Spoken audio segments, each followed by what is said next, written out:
got 9 weeks. 9 weeks till the drop zone competition. When you're first starting a competition, there is that excitement when you're 12 weeks out, like, I'm starting a competition and it's going to be great, and you're so enthusiastic, and you get a new meal plan, and you start losing weight, and you start seeing results and stuff like that, and you're really excited.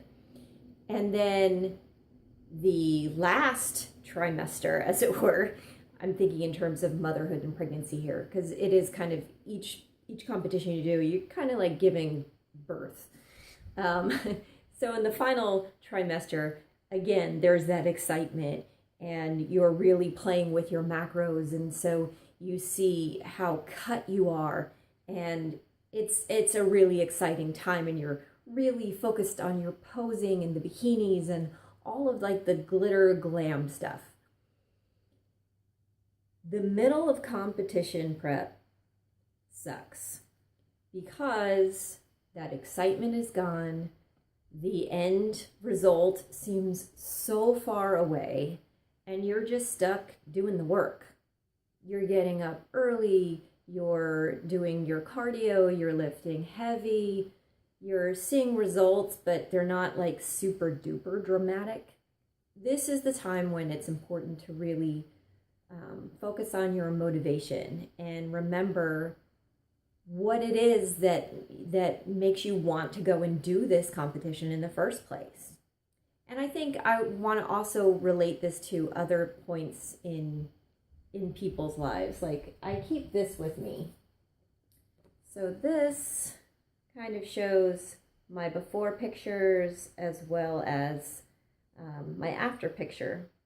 Talking about the middle of the story sucks. When I was overweight and I was in these two pictures, I really felt bad. I felt bad about myself.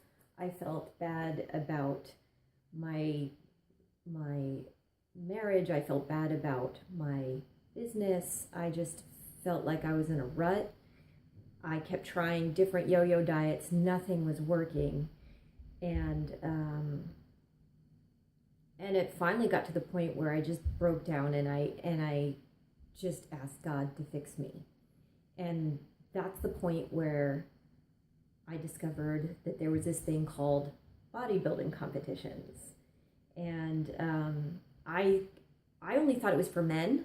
I didn't know that women competed. I didn't know much about bodybuilding at all. I had a lot of stereotypes in my head. I thought bodybuilders were stupid. I thought that they just worked out 9 hours a day. They didn't have lives.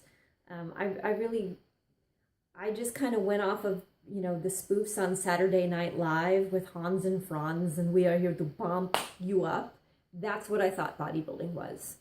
And it wasn't until I actually started doing it that I realized there's so much more to it. There is a huge amount of science behind it, about your macronutrients and when you eat and why you eat and in what order, and how to go and really divide up your workouts so you're working different muscle groups and allowing time to rest in between, and how everything sort of interplays with each other. And then there's a whole other side to it, which is the posing, the presentation, the confidence. The sport just held my interest. It was so fascinating to me. And of course, what else could be more fascinating than losing all that weight? Than, going from this picture and this picture to this picture. Bodybuilding changed my life. And in many ways, I credit it for saving my life. Some of you know, not all of you know, some of you are new to watching my blog. Last year, my mom, she had cancer. She was going through chemo. And I've always struggled with my weight. I've always struggled with emotional eating. And I started to gain back some weight. Just as my book, She's Losing It, was being released. And it was so embarrassing to me that, I thought I had everything under control, and I didn't. Letting go and letting God, and just saying, okay, God, just give me something good to focus on. And so all last year, all during my mom's chemo and then eventual passing and dealing with the grief of that, all along I continued bodybuilding because it was the one thing that I had in my life that provided me with stability. It provided me with joy. It was something that I held on to, and I felt like it was something that God had given me as a gift. Right now I'm training for the drop zone, and I've got other things in my life too. As you know, I'm going to be on American Grit, and I'm thrilled for that. I'm excited for that. But I also know that, American Grit is my 15 minutes of fame, and I hope to ride that wave as long as I can. But I don't know what's going to happen with the show. I don't know how it's going to be edited. I don't know how it's going to make me, I don't know how it's going to portray me. I mean, I think it's going to be good. I feel very positive about the experience. I feel like I met an amazing group of people, and we're still in touch, the entire cast and most of the crew even.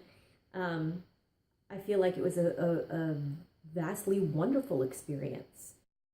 It was hard and difficult, but I felt like even when I was going through that difficult phase and the middle of it sucked, God had a reason for me to be there.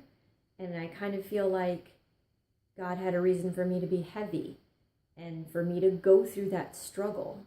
And I think part of the reason that I went through that struggle with my weight and my life was so that I could relate to a whole bunch of women. I think there's a whole group of women who are out there, and I know you're out there because you write to me. Like every day I get messages from women that say, I didn't know that it was even possible to go and lose weight at 40. I didn't know that it was possible to go and, feel confident in bikini after having kids. I didn't know it was possible to be a late bloomer. I thought that only people who were fit all the way through high school and college were able to do it. I feel like maybe part of the reason why I went through some of these struggles and obstacles was, God had a plan to go and let other women know that, if you let go and let God and just trust that He has a plan for you, you too can go and change your life.